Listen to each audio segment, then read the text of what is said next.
नमस्कार मित्रांनो, मी ॲडव्होकेट योगेश माकणे, अध्यक्ष लोक संघर्ष पक्ष. आजच्या व्हिडिओचं टायटल आहे अ, ब आणि फ. तुम्ही म्हणाल हे काय आहे? तर हे तीन जी अक्षरं आहेत आणि या तीन अक्षरांपासनं ज्या व्यक्तींची आडनावं चालू होतात ते तिघं मिळून ह्या महाराष्ट्राला कसं चुत्यात काढतायत यासाठीचा आजचा व्हिडिओ आहे. अ म्हणजे अदानी, ब म्हणजे बडगुजर आणि फ म्हणजे हा फडणवीस.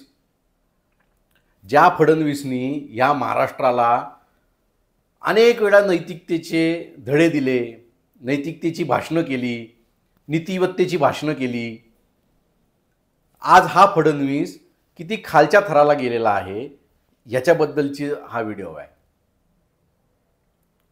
काल दिवसभर सोशल मीडिया असो, इलेक्ट्रॉनिक मीडिया असतो, आज सकाळी प्रिंट मीडिया असो, ह्या सगळीकडे तो जो छपरी सुधाकर बडगुजर आहे नाशिकचा, ज्यांनी त्या दाऊदच्या सलीम कुत्ता नावाच्या सहकार्याबरोबर पार्टी केली, त्याच्यामध्ये नाचला आणि त्याच्यासाठी या फडणवीसनी SIT म्हणजे स्पेशल इन्व्हेस्टिगेशन टीम फॉर्म केली.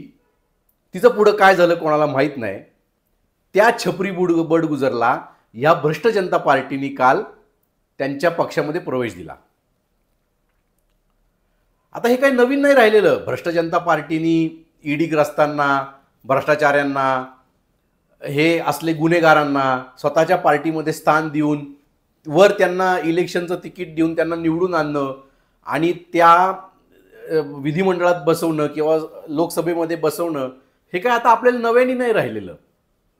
खरी बातमी पुढं आहे की हे सगळंचं टायमिंग कसं साधलं जातं. आता हा बडगुजर ह्याच्यावरती 20च्या वरती गंभीर गुन्हे दाखल आहेत. आता हा त्या भ्रष्ट जनता पार्टीच्या मागे होता का, भ्रष्ट जनता पार्टी ह्याच्या मागे होती, ते काही कळालेलं नाही आहे.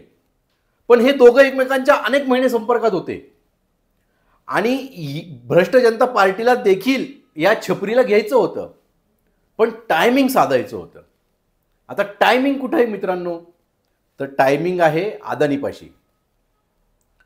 या दोन गुजराती व्यापाऱ्यांनी ऑलरेडी भारत त्या अदानीला विकलेलाच आहे आणि आता हा फडणवीस हा महाराष्ट्र विकायला निघालेला आहे, नवे नवे विकलेलाच आहे. आता त्यातलं पुढचं उदाहरण, काल काय घडलं आणि बडगुजरची बातमी कालच का प्रसिद्धीस आली किंवा त्याला कालच का प्रवेश दिला गेला? तर काल हा जो अदानी आहे हा मुंबईची जी धारावी झोपडपट्टीचं पुनर्विकसन करतोय, त्याच्यासाठी जे डॉक्युमेंट होणार आहे त्या डॉक्युमेंटवरती हजारो कोटी जी स्टॅम्प ड्युटी भरायची आहे, ती स्टॅम्प ड्युटी काल मंत्रिमंडळ बैठकीमध्ये माफ करण्याचा निर्णय झाला. नीट ऐका मित्रांनो, ह्या अदानीला जी धारावीची झोपडपट्टीचं पुनर्विकसन करण्यासाठी जे डॉक्युमेंट केलं जाणार आहे त्या डॉक्युमेंटवरती स्टॅम्प ड्युटी माफ करण्यासाठी काल हा सगळा बडगुजरचा खेळ रंगवला गेला. म्हणजे काय? अंधभक्तांना, नागरिकांना, विरोधकांना बडगुजरमध्ये गुंतून ठेवायचं आणि स्वतःचे खिसे भरायचे, हा महाराष्ट्र अदानीला विकून टाकायचा आणि हे कोणालाही कळून द्यायचं नाही. बरं, हे परत राजरोसपणे करायचं. म्हणजे उद्या जर का कोणी आरोप केला, मंत्रिमंडळ बैठकीत निर्णय झालेला आहे, मी काय एकट्याने निर्णय नाही घेतलेला, असं बोलायला परत सगळे मोकळे. म्हणजे सर्वच्या सर्व राजकीय पक्ष मिळून आपल्याला कसं चुत्यात काढतायत. अहो, सामान्य माणूस साधं लीव अँड लायसन घराचं जेव्हा नोंदवायला जातो, आपण जेव्हा घर भाड्याने देतो, त्याला देखील हजारो रुपये स्टॅम्प घेणारं हे निर्लज्ज राज्य सरकार अदानीला मात्र पायघड्या घालतं. अदानीसाठी सगळं माफ असतं. मग मित्रांनो, तुम्ही मला सांगा, हे राज्य सरकार जिजिया कर नाही घेते आपल्याकडनं तर काय घेतंय? ही प्लुटोक्रसी आम्हाला मान्य नाहीये. म्हणजे समाजातल्या काही ठराविक उच्च वर्गातील लोकांना साठी सगळे नियम मोडायचे किंवा मॉडिफाय करायचे, दुरुस्त करायचे आणि सामान्य नागरिकांची मात्र पिळवणूक करायची. आज घर घेताना आपल्याला लाखो रुपये स्टॅम्प ड्युटी भरावी लागतीये, लाखो रुपये. मग हा अदानी कोण आहे? हा भारताचा नागरिकच आहे, महाराष्ट्राचा नागरिकच आहे. मग त्याला स्टॅम्प ड्युटी माफ का? असे काही त्यांनी दिवे लावलेले आहेत, असं काही त्यांनी समाजासाठी केलेलं आहे. रोजगार निर्मिती तर सगळेच करतायत, टाटा करतायत, बिर्ला करतायत, अंबानी करतायत, सगळेच करतायत रोजगार निर्मिती.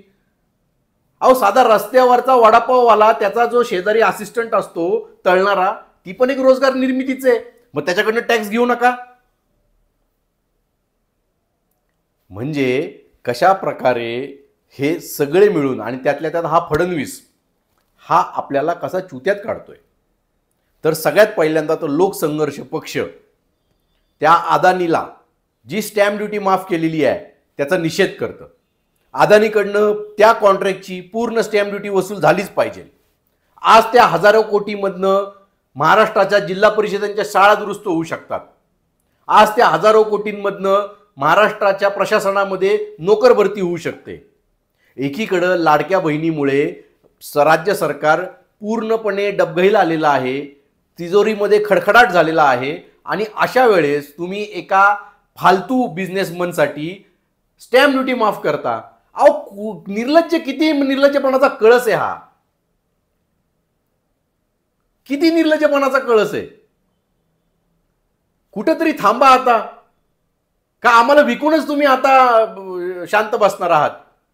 म्हणजे हे असेच जर का निर्णय अजून पुढचे काही वर्ष होत राहिली तर काही दिवसांनी गुलामीची पाटी गळ्यात घालावी लागेल आपल्याला.